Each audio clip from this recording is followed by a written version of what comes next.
We are going on the record. If you want to talk, please go outside. Judge, Hold on. So we're on the record. It cause number 253-4377, 2505-146. I think that's all we have here, right? Yes. Yes.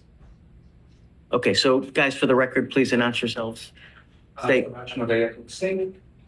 Anna Eady, EADY, for Mr. Wiggins. Nathaniel Munier spelled M-U-N-I-E-R, also for the defense.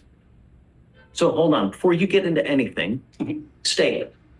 You wanted to bring something to the court's attention. Yes, Judge. So we had received a call that Mr. Wiggins was in violation of the protective order that was in this VPO, and that he was reaching out to the complainant witness in this case. We have checked the jail calls. Those jail calls show that since March 24th, which is, of course, after the October VPO, since just March 24th, we have 293 calls made to the complainant's phone number. Just yesterday, we had, I believe, 28 calls to that number as well. So in one day, you're saying he made how many calls? So yesterday, he attempted 28 calls to the complainant's phone. So, Judge, I'm going to preface this conversation with, Miss Eady texted me about 10 minutes ago, so I came up on short notice on this. But my understanding is that there's no longer protective order in effect, because it's been long enough that the protective order... There's an order for him not to have any contact with her. Are those part of his bond conditions? Yes. My client's not on bond.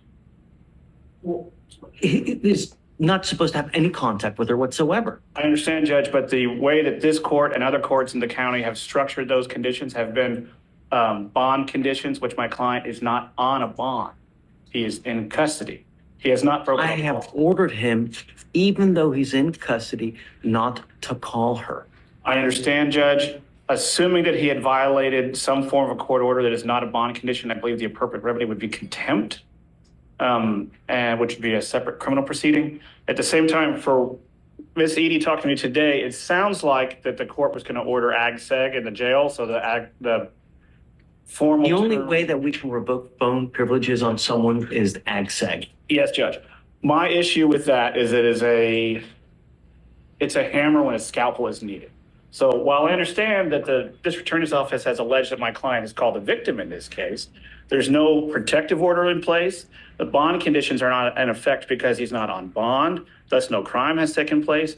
And third to that, Judge, if he's to move to ag-seg, he would not be able to make any phone calls, not just to the victim, but anyone, including counsel, which while we are here on a misdemeanor, he is in custody on a felony and relatively serious felonies. And The not only being able... way, okay, I understand your plight. Yes, Judge. But there are other remedies for you to be able to communicate. Letters, in person. But the only way for me to be able to ensure that the complaining witness is not called is to put him in segregation. That's the only way. Judge, the problem is nobody would be able to be called, including our office as well as his felony attorneys. Letters through the jail are notoriously slow. A letter to my mother, who lives in the same city, takes 4 days. And in the jail, you're taking over And a I'm week. willing to put him on the docket one time a week so you guys can have contact. Which the problem is, Judge, we would no longer be able to have any form of private contact. And that would only take care of the misdemeanor and not the felony. And not to be impolite, Judge, him having conversations with us are saying, hey, what's going on with the felony? And any jail visits that take place in ag-seg are actually recorded. They're notified by counsel going through the door that those calls are being recorded. I don't have any other option to not prevent Judge, phone calls. This would violate my client's 5th, 6th, 8th, and 14th off the top of my head constitutional rights.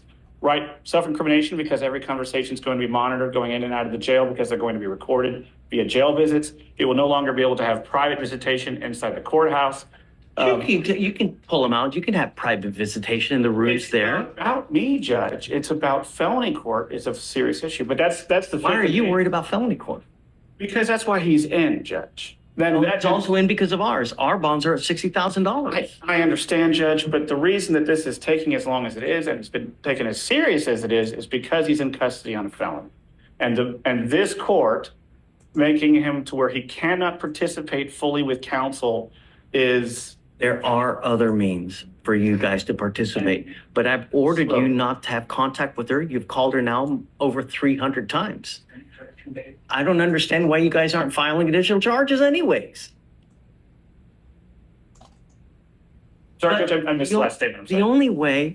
only way that I can prevent him from making 300 phone calls is to put him in So another wing. I was going to talk with the DA, and obviously, if my client's making these calls, and that's an if, he's dialing a single number, the jail's numbers can be easily blocked. I've done it on my cell phone numerous times when I've changed cell phones.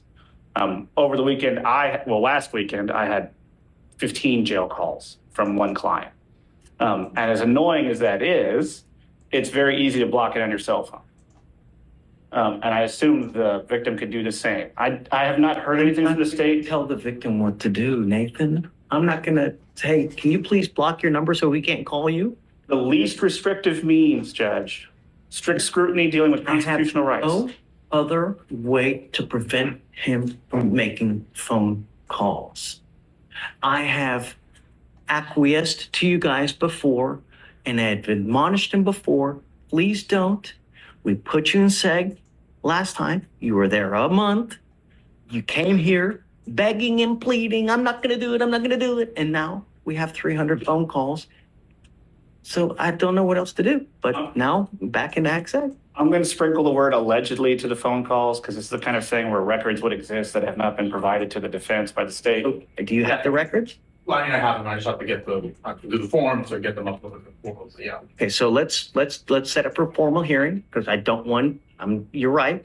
I don't want to give you state the benefit of the doubt without him actually or Anna actually seeing it and seeing that the phone. If you were the judge, what would you do? And this is huge. Due process steps back in. The judge pauses enforcement to demand proof. Allegations aren't enough. Records matter.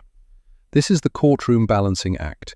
Protect the alleged victim, but don't shortcut the defendant's rights. That tension? That's constitutional law in real time. Phone calls were actually made. So let's set it for a formal hearing. How soon can you get him the evidence? I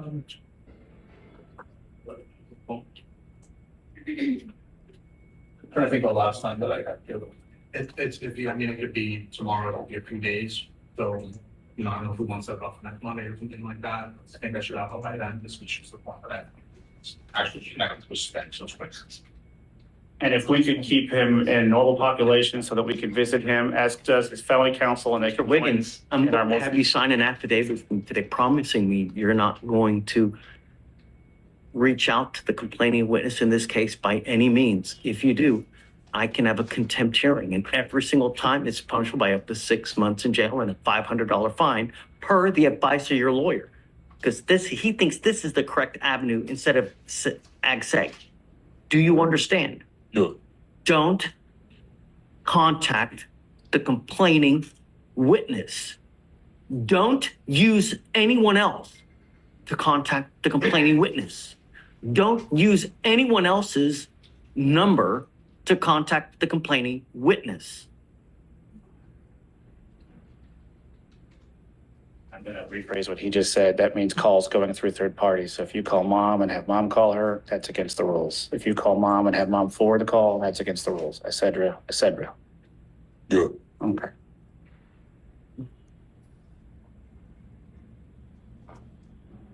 This is the affidavit that you're going to sign promising me you're not going to contact her or the complaining witness in any of my misdemeanor cases. Do you understand? Okay, so you want to set it for Monday? Okay.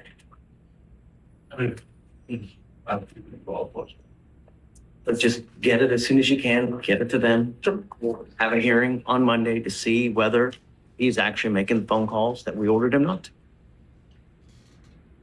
This is you swearing that you will not make these calls. And let it be clear that I truly have no least restrictive means than to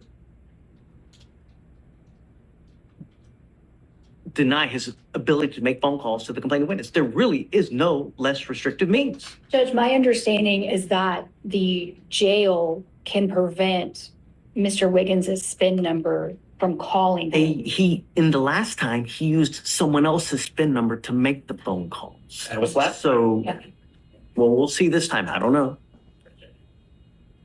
Okay, all right. Just always tell the record, Mr. Wiggins, I want you to make this aware that this is the court having you swear, which is legally binding, that you will not be making any calls. And if you violate this sworn oath, then that is punishable under the law. You understand? Sure. Okay. Thank you, Judge.